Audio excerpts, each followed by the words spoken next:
নির্বাহী আদেশে আজ নিষিদ্ধ হচ্ছে জামাত শিবির। আন্ডারগ্রাউন্ডে অপতৎপরতা করলে কোনো ছাড় নয়, দেশ টিভিকে আইনমন্ত্রী।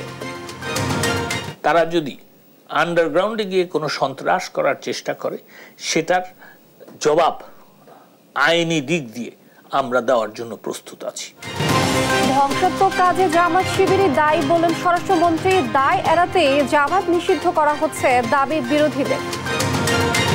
আহতদের বর্ণনা শুনে আবেগপ্রবণ প্রধানমন্ত্রী। সহিংসতায় প্রাণহানির তদন্তে জাতিসংঘের আগ্রহকে স্বাগত জানায় বাংলাদেশ।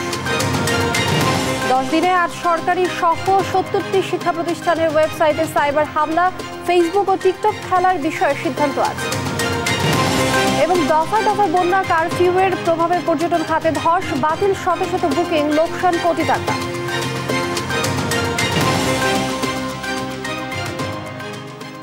দেখছিলেন শিরোনাম সংবাদ সকালে, সঙ্গে আছি আমি লিনি আফরোজ। এবারে বিস্তারিত। নিষিদ্ধের পর জামাত শিবির আন্ডারগ্রাউন্ডে সন্ত্রাসী কর্মকাণ্ড করলে কোনো ছাড় নয়, দেশ টিভিকে জানালেন আইনমন্ত্রী আনিসুল হক।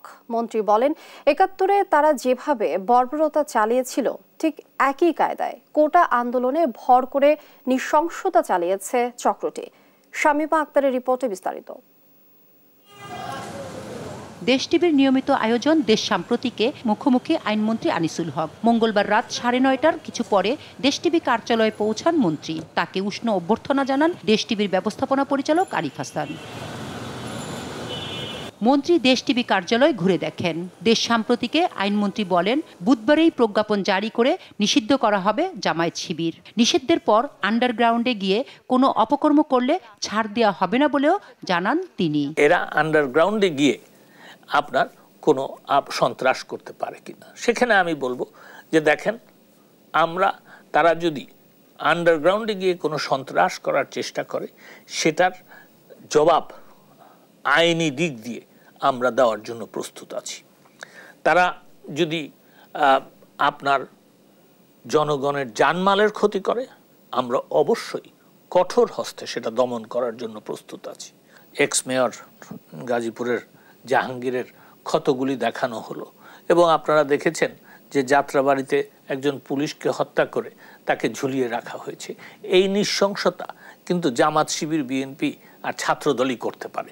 তার কারণ হচ্ছে 1971-এর নৃশংসতাটা এরকমই ছিল। তিনি বলেন, 71-এ যেভাবে জামায়াত ঘৃণ্য কর্মকাণ্ড জড়িত ছিল, সাম্প্রতিক সময়ে কোটা আন্দোলনকারীদের উপর ভর করে একই ধরনের নৃশংস বর্বরতা চালিয়েছে তারা। 53 বছর পরেও বাংলাদেশকে তারা অকার্যকর করার জন্য এবং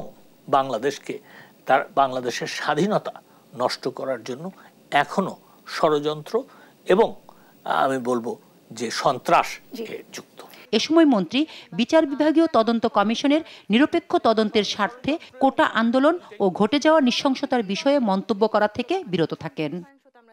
মন্ত্রী জানান, প্রধানমন্ত্রীর নেতৃত্বে দেশ যেভাবে এগিয়ে যাচ্ছে তাকে বাধাগ্রস্ত করতেই উন্নয়ন প্রকল্পে হামলা চালিয়েছে জামায়াত শিবির চক্র।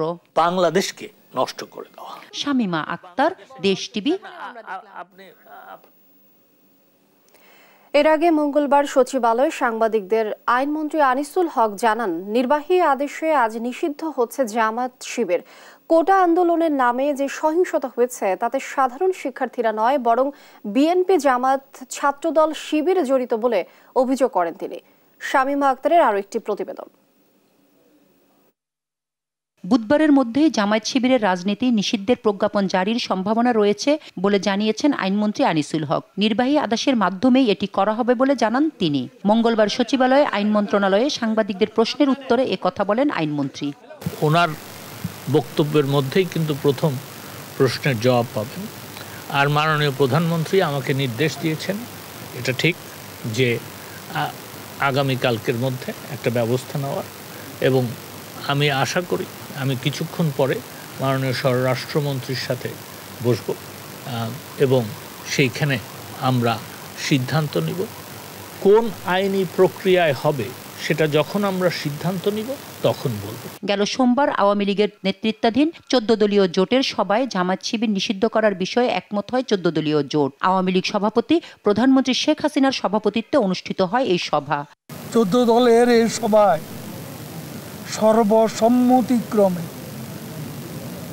সিদ্ধান্ত জামাত শিবির গোষ্ঠীর অপশক্তি রাজনীতি নিষিদ্ধ করা। আরেক প্রশ্নের জবাবে মন্ত্রী বলেন, এই সহিংসতার সঙ্গে কোটা আন্দোলনকারীদের কোনো সম্পৃক্ততা নেই। কোটা বিরোধী আন্দোলন করছিলেন তারা কিন্তু বলেছেন এই সহিংসতার সাথে তাদের কোনো সম্পৃক্ততা নাই। তো সেই ক্ষেত্রে আমাদের কাছে তথ্য উপাত্ত আছে যে এই জামাত, বিএনপি, ইসলামিক ছাত্র শিবির এবং ছাত্র দলের যারা জঙ্গি তারাই এটা করেছে। উচ্চ আদালতের রায়ের প্রেক্ষিতে 2013 সালে জামায়াত ইসলামের নিবন্ধন বাতিল করে নির্বাচন কমিশন। শামীমা আক্তার, দেশ টিভি, ঢাকা। দেশে জঙ্গি উত্থান আর ধ্বংসাত্মক কাজের জন্য জামাত শিবিরই দায়ী বলছেন স্বরাষ্ট্রমন্ত্রী। মঙ্গলবার সন্ধ্যায় স্বরাষ্ট্র মন্ত্রণালয়ের 7 মন্ত্রী, 4 সচিব ও আইন শৃঙ্খলা রক্ষাকারী বাহিনীর শীর্ষ কর্মকর্তাদের সঙ্গে বৈঠক শেষে সাংবাদিকদের এ তথ্য জানান তিনি। সভা শেষে তিনি জানান, কোনো গণগ্রেপ্তার হচ্ছে না। শিক্ষামন্ত্রী জানান, কোনো শিক্ষার্থীকে হয়রানি করা হবে না। জয় যাদবের রিপোর্ট। মঙ্গলবার বিকালে 3 মন্ত্রী, 4 প্রতিমন্ত্রী, পুলিশের আইজিপি ও গোয়েন্দা সংস্থার ঊর্ধ্বতন কর্মকর্তাদের নিয়ে সচিবালয়ে এই জরুরি সভা। প্রায় 3.5 ঘন্টার সভা শেষে স্বরাষ্ট্রমন্ত্রী বলেন, আন্দোলনে ভর করে সারা দেশে নৃশংস তাণ্ডব লীলা চালায় জামাত শিবির। জানান, নিষিদ্ধ হবে এই সংগঠনটি। আমরা জামাত শিবির এখন সব সময় দেখা যাচ্ছে যে এই সমস্ত ধ্বংসলীলার গুলোর পিছনে তারা রয়েছে। যত জঙ্গির উত্থান হয়েছে ওর শিকড় যদি টানেন পিছন থেকে দেখা যায় এগুলি শিবিরের সদস্য কিংবা জামাতের সদস্য। সেই জন্যই আজকে রাজনৈতিক সব দল একত্র হয়ে এই সিদ্ধান্তটি নিয়েছে তাদেরকে নিষিদ্ধ করার জন্য। সহিংসতায় কাউকে অযথা গ্রেপ্তার করা হচ্ছে না বলেও জানান স্বরাষ্ট্রমন্ত্রী। কোনো নিরপরাধ ব্যক্তিকে গ্রেপ্তার করছি না। আমাদের তথ্য মতে, গোয়েন্দা তথ্য এবং আমাদের ভিডিও ফুটেজ এবং আমাদের সাক্ষী শপথ নিয়ে যাদের আমরা শনাক্ত করতে পেরেছি তাদেরকে অ্যারেস্ট করছি। ভুলক্রমে যদি কেউ আবার নিয়ে আসে, আমাদের থানায় অফিসাররা তাদের চেক করে যাদের মনে করে যে নিরাপদ তিনি তাকে ছেড়ে দেওয়া হচ্ছে। সহিংসতার শুরুতে 6 জনের প্রাণহানির প্রকৃত কারণ উদ্ঘাটনে গঠিত তদন্ত কমিটির সদস্য বাড়ানো হবে বলে জানান আইনমন্ত্রী। যেহেতু এর পরিধি এবং তার অনুসন্ধান এবং তদন্তের স্কোপ অনেক বেড়ে গেছে, আমরা চিন্তা ভাবনা করছি যে তদন্ত কমিশনের এখন একজনই সদস্য, আমরা সেটাকে 3 জনে করার সিদ্ধান্ত খুব শিগগিরই হয়তো নিতে পারি। শিক্ষামন্ত্রী জানান, পরিস্থিতি বিবেচনায় ধাপে ধাপে শিক্ষা প্রতিষ্ঠান খোলা হবে। শিক্ষা প্রতিষ্ঠান খোলার প্রশ্নে আমরা বারবারই বলছি জননিরাপত্তা সর্বাগ্রে, এবং জননিরাপত্তার বিষয়টি বিবেচনায় নিয়ে আমরা সকল কর্তৃপক্ষের সাথে আলোচনা করে ধাপে ধাপে অবশ্যই আমরা শিক্ষা প্রতিষ্ঠানগুলো খুলতে চাই। বুধবার থেকে শনিবার পর্যন্ত ঢাকা, নারায়ণগঞ্জ, নরসিংদী ও গাজীপুরে চলমান কারফিউ সকাল 7টা থেকে রাত 8টা পর্যন্ত শিথিল করা হয়েছে। বাকি জেলাগুলোতে সিদ্ধান্ত নেবেন জেলা প্রশাসক। আগামী বুধবার হতে শনিবার পর্যন্ত সকাল 7টা হতে রাত 8টা পর্যন্ত সন্ধ্যায়ন কিংবা কারফিউ শিথিল থাকবে। জয় যাদব, দেশ টিভি, ঢাকা। জামাত শিবির মুখোশ পড়া রাজনৈতিক অপশক্তি, এমন মন্তব্য করেছেন আওয়ামী লীগ সাধারণ সম্পাদক ওবায়দুল কাদের। আওয়ামী লীগের কেন্দ্রীয় কার্যালয়ে এক যৌথ সভায় মন্তব্য করেন তিনি। দলটির রাজনীতি নিষিদ্ধের সিদ্ধান্ত কার্যকরে সরকার দ্রুত পদক্ষেপ নেবে বলেও জানান ওবায়দুল কাদের। বিস্তারিত প্রতিবেদনে। মঙ্গলবার বঙ্গবন্ধু এভিনিউয়ের কেন্দ্রীয় কার্যালয়ে আওয়ামী লীগের অঙ্গ ও সহযোগী সংগঠনের নেতাদের নিয়ে যৌথ সভায় অংশ নেন দলের সাধারণ সম্পাদক ওবায়দুল কাদের। জামায়াত শিবিরের সন্ত্রাস নৈরাজ্যের সমালোচনা করে তিনি বলেন, বিভিন্ন সময় নাশকতা, সহিংসতা ও রাষ্ট্রবিরোধী কর্মকাণ্ডে দলটির জড়িত থাকার প্রমাণ পাওয়া গেছে। মূলত জামাত ধর্মের মুখোশ পরা সাম্প্রদায়িক অপশক্তি। নানান সময় তাদের দ্বারা প্রকাশ্য গোপনে নানা অপতৎপরতা, নাশকতা, ষড়যন্ত্র, রাষ্ট্রবিরোধী কর্মকাণ্ডে সম্পৃক্ততার প্রমাণ পাওয়া গেছে এবং দেশের জনগণও সেটা অবহিত। দলটির রাজনীতি নিষিদ্ধে 14 দলের সিদ্ধান্ত কার্যকরে সরকার দ্রুত পদক্ষেপ নেবে বলেও জানান ওবায়দুল কাদের। এই সিদ্ধান্ত বাস্তবায়ন করবে সরকার, আর বাস্তবায়নের প্রক্রিয়া কি হবে তার আইনগত দিকে দেখে শুনে সরকার শিগগিরই পরবর্তী পদক্ষেপ নেবে। কারণ আমরা আইনগত দিকটি ভালোভাবে দেখে নিতে চাই, যাতে কোনো ফাঁক ফোকর দিয়ে স্বাধীন বাংলাদেশে এই অপশক্তি আর কোনো সুযোগ না পায়। কোটা আন্দোলন ঘিরে সহিংসতার ঘটনায় গ্রেপ্তারের সংখ্যা বাড়াতে গিয়ে নিরপরাধ কাউকে না জড়াতে প্রশাসন ও স্বরাষ্ট্রমন্ত্রীর দৃষ্টি আকর্ষণ করেন তিনি। কেউ যেন অতি উৎসাহিত হয়ে গ্রেপ্তারের সংখ্যা বাড়াতে গিয়ে নিরপরাধী অনেককেও জড়িয়ে, এটা যেন কোনো অবস্থাতেই না হয়, সে ব্যাপারে আমরা আইন প্রয়োগকারী সংস্থার কাছে, বিশেষ করে মাননীয় স্বরাষ্ট্রমন্ত্রীর দৃষ্টি আমরা এই ব্যাপারে আকর্ষণ। এ সময় গুজব আতঙ্ক সৃষ্টিকারীদের বিষয়ে সবাইকে সতর্ক থাকার আহ্বানও জানান ওবায়দুল কাদের। 14 দলীয় জোটে তিনি চেয়ারম্যান। মাহমুদ হাসান, দেশ টিভি, ঢাকা। দেশের সহিংসতা নৈরাজ্যের ঘটনায় দায় এড়াতে আওয়ামী লীগ জামায়াতের রাজনীতি নিষিদ্ধের পদক্ষেপ নিয়েছে বলে মনে করেন রাজপথের বিরোধী দলীয় জোটের নেতারা। বিএনপি মহাসচিব মির্জা ফখরুল ইসলাম আলমগীরের মতে একের পর এক ইস্যু তৈরির প্রজেক্ট হিসেবে জামায়াতকে নিষিদ্ধের বিষয়টি সামনে এনেছে সরকার। বিস্তারিত সাইফুর রিপনের প্রতিবেদনে। সোমবার রাতে গণভবনে 14 দলের বৈঠকে জামায়াত শিবিরের রাজনীতি নিষিদ্ধের বিষয়ে সিদ্ধান্ত হয়। এরপর নিষিদ্ধের প্রক্রিয়া শুরু করেছে সরকার। দেশে উদ্ভূত পরিস্থিতিতে আওয়ামী লীগ সরকারের এমন পদক্ষেপে রাজনৈতিক অঙ্গনে চলছে আলোচনা সমালোচনা। সিদ্ধান্ত আমরা নিয়েছি, এখন সরকার এটাকে বাস্তবায়িত করবেন। দেশের চলমান পরিস্থিতিতে জামায়াতের রাজনীতি নিষিদ্ধের বিকল্প নেই বলে মনে করেন সাম্যবাদী দলের সাধারণ সম্পাদক দিলীপ বড়ুয়া। সাম্প্রদায়িক চিন্তা চেতনার রাজনৈতিক সন্ত্রাসী শক্তির উৎস হচ্ছে এই জামাত। সময়ে জরুরি প্রয়োজনে আজকে জামাতকে নিষিদ্ধ করা ছাড়া বিকল্প নাই। জামায়াতের রাজনীতি নিষিদ্ধের উদ্যোগ সরকারের সহিংসতা ও নৈরাজ্যের দায় এড়ানোর চেষ্টা হিসেবে দেখছেন যুগপৎ আন্দোলনের সমমনা দলের নেতারা। তারা যদি কোনো রাজনৈতিক পরোক্ষ অ্যালাইনমেন্ট তৈরি করতে চায়, আমার আশঙ্কা সরকারের এই অবস্থানটা থাকবে না। বিদ্যমান সংকটের প্রেক্ষিতে পুরো ঘটনার দায় দায়িত্ব নিয়ে আওয়ামী লীগ সরকারের পদত্যাগের যে প্রশ্নটা এখন প্রায় সমস্ত মহল থেকে উচ্চারিত হচ্ছে, তাকে কিছুটা আড়াল করবার জন্য পুরো জিনিসটাকে একটা বিশেষ গোষ্ঠীকে দায় দায়িত্ব দিয়ে নিজেদেরকে বাঁচাবার কৌশল হিসেবে জামাত শিবিরকে এই নিষিদ্ধ করবার কৌশলী উদ্যোগ।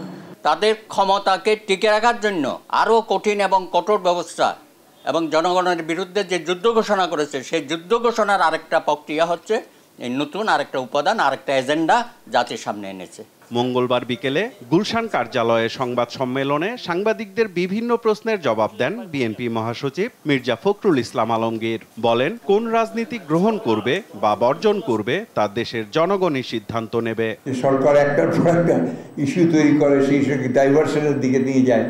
এখন আবার এটাকে তারা ওই একই আরেকটি তাদের একটা প্রজেক্ট। আমাদের বক্তব্যে আমরা খুব পরিষ্কার, আমরা বিশ্বাস করি আপনার বহুদলীয় গণতন্ত্রে। আমরা বিশ্বাস করি যে যারা যারা এখানে রাজনীতি করে তাদের অধিকার আছে রাজনীতি করার। এখন জনগণের দায়িত্ব হচ্ছে সেটা দিয়ে কার রাজনীতি সে গ্রহণ করবে, কার রাজনীতি সে গ্রহণ করবে না। এর জন্য যেটা দরকার সেটা একটা অবাধ সুষ্ঠু নির্বাচন। অবাধ নির্বাচন আজকে যে এত ক্রাইসিস, এই ক্রাইসিসের মূলত হচ্ছে আপনাদের দেশে কোনো প্রতিনিধিত্বমূলক গণ সরকার নাই। ক্ষমতাসীন আওয়ামী লীগ জঙ্গিবাদের সবচেয়ে বড় পৃষ্ঠপোষক বলেও মন্তব্য করেন মির্জা ফখরুল ইসলাম আলমগীর। সরকার পরিকল্পিতভাবে এই দেশের জঙ্গিবাদের তারা পৃষ্ঠপোষকতা করেন। সাইফুল রিপন, দেশ টিভি, ঢাকা। এদিকে কোটা সংস্কার আন্দোলন ঘিরে সাম্প্রতিক সহিংসতায় আহতদের খোঁজ খবর নিতে রাজধানীর শহীদ সোহরাওয়ার্দী মেডিকেল কলেজ হাসপাতাল পরিদর্শন করেছেন প্রধানমন্ত্রী শেখ হাসিনা। মঙ্গলবার বিকেলে হাসপাতালে যান প্রধানমন্ত্রী। আহতদের খোঁজ খবর নেন, তাদের সঙ্গে কথা বলেন। আহতদের যথাযথ চিকিৎসা নিশ্চিতে হাসপাতাল কর্তৃপক্ষকে নির্দেশনা দেন সরকার প্রধান। আহতদের মুখে বর্বরতার কথা শুনে আবেগাপ্লুত হতে দেখা যায় প্রধানমন্ত্রী শেখ হাসিনাকে। পরিদর্শনকালে শহীদ সোহরাওয়ার্দী মেডিকেল কলেজ হাসপাতালের পরিচালক ডাক্তার মোহাম্মদ শফিকুর রহমান আহতদের চিকিৎসায় নেওয়া পদক্ষেপের কথা প্রধানমন্ত্রীকে অবহিত করেন।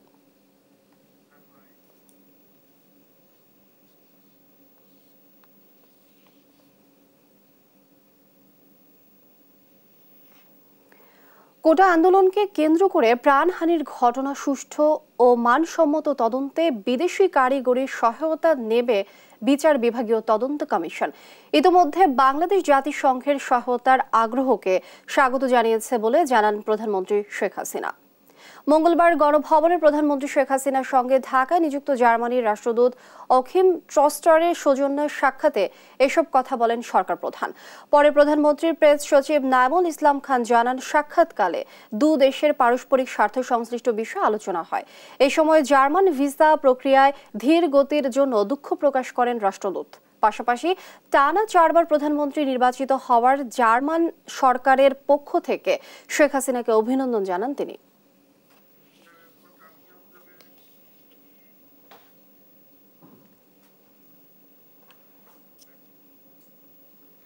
সংবাদ সকালে নিচ্ছি বিরতি, ফিরে এসে যা থাকছে। কুষ্টিয়ায় আবারও ঊর্ধ্বমুখী চালের বাজার, ধানের দাম বৃদ্ধি ও সংকটের অজুহাত মিল মালিকদের, ক্রেতার নাভিশ্বাস।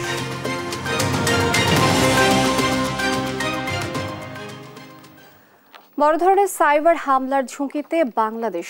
গেল 10 দিনে সরকারি 8টি ওয়েবসাইট ও 70টি শিক্ষা প্রতিষ্ঠানের সাইটেও হামলা হয় বলে জানান আইসিটি প্রতিমন্ত্রী।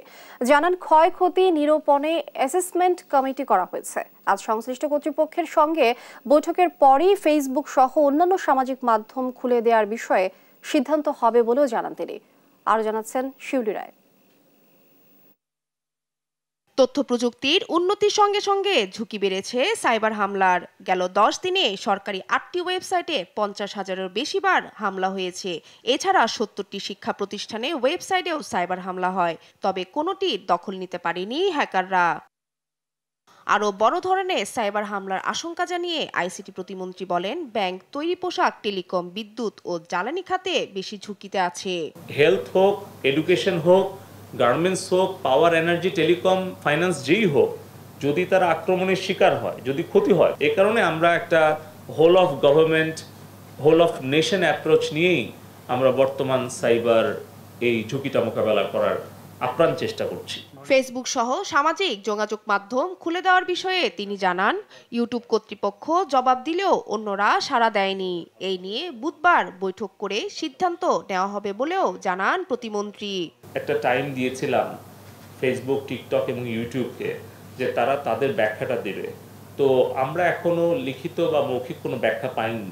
তবে আমরা শুধু তাদেরকে জিজ্ঞেস করেছি পলিসি এবং স্ট্যান্ডার্ড যেটা আছে তাদের কমিউনিটি স্ট্যান্ডার্ড, সেটা তারা অনুসরণ করে কিভাবে বাংলাদেশের সাইবার স্পেস তারা ব্যবহার করতে চায়, এই বিষয়টাই আমাদেরকে ব্যাখ্যা করতে বলেছি। ফ্রিল্যান্সারদের ক্ষতিপূরণ হিসেবে আর্থিক প্রণোদনা দিতে বাণিজ্যিক মন্ত্রণালয়কে সুপারিশ করবে আইসিটি বিভাগ। তাদের যে সার্ভিস এক্সপোর্ট, এটার উপরে যাতে ইনসেনটিভটা পায়, আমি বাণিজ্য মন্ত্রণালয়ের সাথে কথা বলবো। শিউলি রায়, দেশ টিভি, ঢাকা। বৈষম্য বিরোধী ছাত্র আন্দোলনের 6 সমন্বয়ককে পরিবারের কাছে ফিরিয়ে দেয়া এবং শিক্ষার্থীদের উপর গুলি ছোড়া বন্ধের নির্দেশনা চেয়ে করা রিটের ফেরাজ। দ্বিতীয় দিনের শুনানিতে আদালত বলেন, যে কোনো মৃত্যু সবার জন্যই দুঃখজনক। বিচারপতি মোস্তফা জামান ইসলাম ও বিচারপতি এস.এম. মাসুদ হোসাইন দোলনের হাইকোর্ট বেঞ্চ এ মন্তব্য করেন। ডিবি হেফাজত থেকে বৈষম্য বিরোধী ছাত্র আন্দোলনের 6 সমন্বয়কের মুক্তি এবং আন্দোলনকারী শিক্ষার্থীদের উপর গুলি ছোড়া বন্ধের নির্দেশনা চেয়ে সোমবার হাইকোর্টে রিট আবেদন করেন আইনজীবী মানজুরুল আল মতিন ও আইনুন নাহার। দ্বিতীয় দিনের শুনানিতে নারায়ণগঞ্জের বাসার ছাদে 6 বছরের শিশু রিয়ার মৃত্যু নিয়ে সংবাদপত্রে প্রকাশিত প্রতিবেদন তুলে ধরেন তাদের আইনজীবী। এ সময় মৃত্যু নিয়ে মন্তব্য করেন আদালত। এছাড়া সমন্বয়কদের হেফাজতে রাখার বৈধতা নিয়েও কথা বলেন আইনজীবীরা। মানব প্রাণগুলো যাচ্ছে সেগুলোকে এখানেই থামানো যাক, আর যাতে একটিও রক্ত না পড়ে, আর এক ফোঁটা রক্তও যেন না পড়ে। পুলিশ তাদের অন্যান্য যেসব প্রসিডিওর আছে পিআরবি অনুযায়ী সবকটাকে যেন ফলো করে তারপরে তারা যেন তাদের দায়িত্ব পালন করে। যারা একটি আন্দোলনের সাথে সম্পৃক্ত বলা হচ্ছে যে তাদেরকে ডিবির হেফাজতে রাখা হচ্ছে, এর মধ্যে তাদের বাবা মা তাদের সাথে দেখা করতে গেছেন। একই কথা, ওনারা কিন্তু নাবালক না, ওনারা একটি আন্দোলনের নেতৃত্ব দিয়েছেন, সাবালক অ্যাডাল্ট সুস্থ মস্তিষ্কের। এই অবস্থায় তাদেরকে কাস্টাডিতে রাখা হয়েছে, এটা অ্যাডমিটেড। ছাত্র আন্দোলনের সমন্বয়ক মুগ্ধ হত্যার বিষয়টি উল্লেখ করে 6 সমন্বয়কের নিরাপত্তা হেফাজতে রাখার যৌক্তিকতা তুলে ধরেন অতিরিক্ত অ্যাটর্নি জেনারেল মেহেদী হাসান চৌধুরী। ছাত্রদের আন্দোলনের নাম দিয়ে রাস্তায় যেহেতু হুলিগান ভ্যান্ডালিজম চলেছে, তাদেরকে উৎসাহিত করার জন্যই কতিপয় ব্যক্তি রিট পিটিশন ফাইল করেছেন। তার কারণ হলো যারা রিট পিটিশন ফাইল করেছেন তারা একটা গণতন্ত্র কমিটি গঠন করেছেন, যারা এর পিটিশনার তারা আবার ওই গণতন্ত্র কমিটির মেম্বার। 6 জনকে যে সিকিউরিটি দেওয়ার আগে একটা ছেলে মুগ্ধ নামে একজন কোঅর্ডিনেটর ছিল, ও ফেসবুকে স্ট্যাটাস দিয়েছে, দিয়ে বলেছে আন্দোলনে দুর্বৃত্তরা ঢুকে গিয়েছে। পরের দিন কিন্তু ওকে মৃত অবস্থায় পাওয়া যায়, সন্দেহ করা হচ্ছে ওকে খুন করা হয়েছে। তার প্রেক্ষিতে এই 6 জনকে এই নিরাপত্তা। বুধবার আবেদনের উপর আরও শুনানি হওয়ার কথা রয়েছে। এমন অবস্থায় ছিল। শামিমা আক্তার, দেশ টিভি, ঢাকা। সংবাদ সকালে আরো থাকছে। লেবাননের বৈরুতে বিমান হামলায় প্রাণ গেছে শিশু সহ 3 জনের। হিজবুল্লাহর শীর্ষ কমান্ডার নিহতের দাবি ইসরায়েলের। দফায় দফায় বন্যা, এরপর কোটা সংস্কার আন্দোলন ও কারফিউয়ের কারণে সুনামগঞ্জ ও মৌলভীবাজারে পর্যটন খাতে ধস নেমেছে।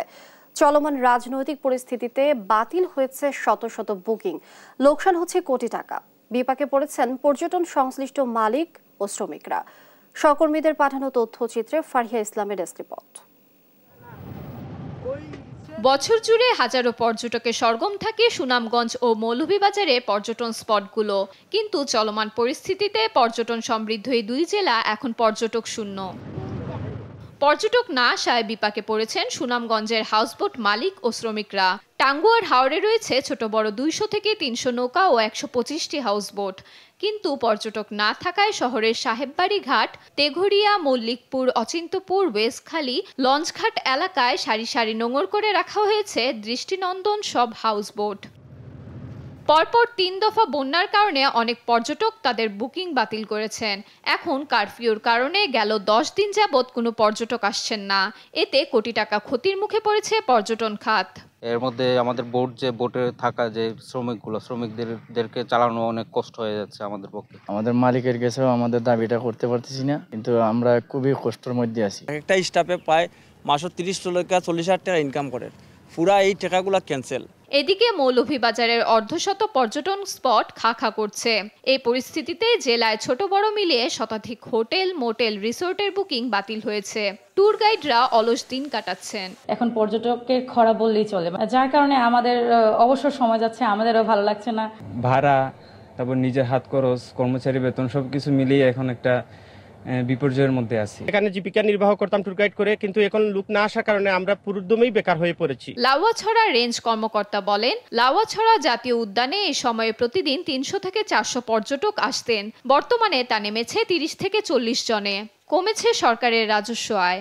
এখন 30 থেকে 40 জন পর্যটক প্রবেশ করছে, যার ফলে আমাদের রাজস্ব আয় অনেকাংশ কমে গেছে। বন্যা সহ নানা কারণে পর্যটন শিল্প ব্যাপক ক্ষতিগ্রস্ত হয়েছে। এতে করে ব্যবসা টিকিয়ে রাখতে শঙ্কায় রিসোর্ট মালিক। আমাদের স্টাফ বলেন বা যে কোনো গ্যাস কারেন্ট সবকিছুরই যে এরকম অবস্থা আছে, সেটা নিয়ে এই পর্যায়ে চলাটা অনেক সমস্যা হয়ে গেছে। জেলার পর্যটন ব্যবসায় ধস হওয়ায় প্রায় 50 কোটি টাকার মতো ক্ষতি হওয়ার দাবি করছে শ্রীমঙ্গল পর্যটন সেবা সংস্থা। মৌলভীবাজার জেলার হোটেল মালিকদের 50 কোটি টাকার মতো একটা ক্ষতি হতে পারে বলে আমরা ধারণা করছি। এই পর্যায়ে আমরা আমাদের ক্ষতিটা কিছুটা পুষিয়ে ওঠার জন্য সরকারের কিছু আর্থিক সহযোগিতা আমরা কামনা করছি। পরিস্থিতি স্বাভাবিক হলে আর্থিক ক্ষতি কাটিয়ে ওঠার আশা পর্যটন খাত সংশ্লিষ্টদের। ফারিয়া ইসলাম মিম, নিউজ ডেস্ক, দেশ টিভি। দ্রব্যমূল্যের বাজারের অস্থিরতার মধ্যে কুষ্টিয়ায় আবারও ঊর্ধ্বমুখী চালের বাজার। সব ধরনের চালই কেজিতে বেড়েছে 2 থেকে 4 টাকা। আর দফায় দফায় চালের এমন দাম বৃদ্ধিতে অসহায় সাধারণ ভোক্তারা। দ্রুত দাম নিয়ন্ত্রণের দাবি তাদের। ইরফান রানার ক্যামেরায় কুষ্টিয়া থেকে নাহিদ হাসান তিতাসের রিপোর্ট।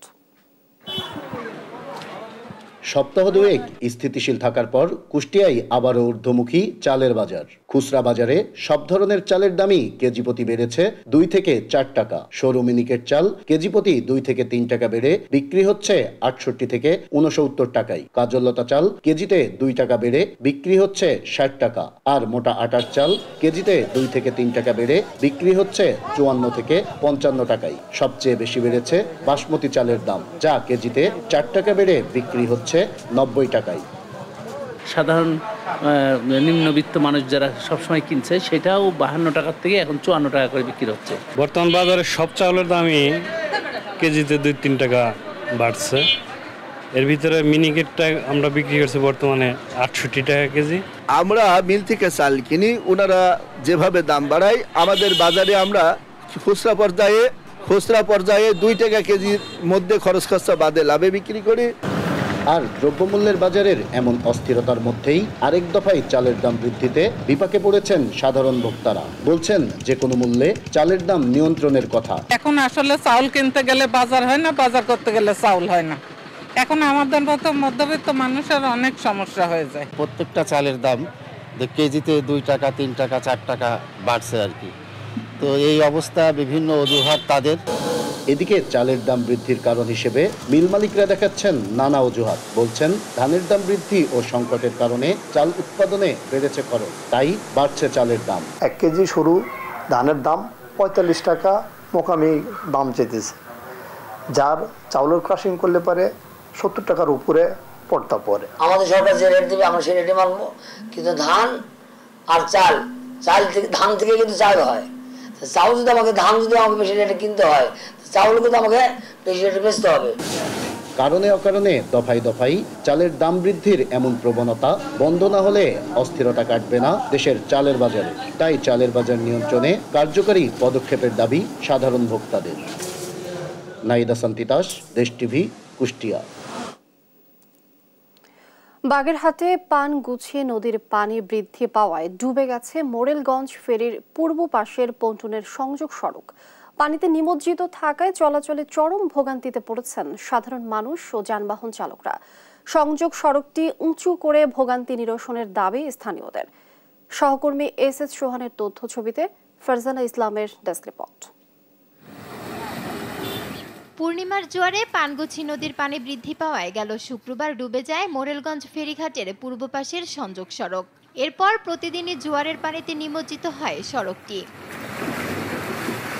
পানিতে তলিয়ে থাকায় যাত্রী ও যানবাহন চলাচলে চরম ভোগান্তিতে পড়তে হয় স্থানীয়দের। দ্রুত সংযোগ সড়কটি উঁচু করে ভোগান্তি নিরসনের দাবি জানিয়েছেন যানবাহন চালক ও স্থানীয় বাসিন্দারা।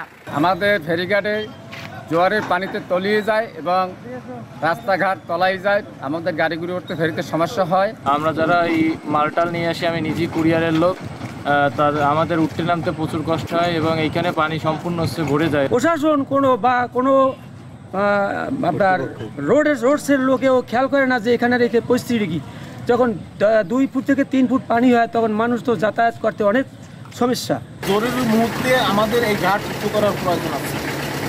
এটা কর্তৃপক্ষ যথাযথভাবে যদি এটা সমাধান করে দেয়, আমাদের যানবাহন চলাচলের জন্য এবং জনগণের জন্য খুব সুবিধা হবে।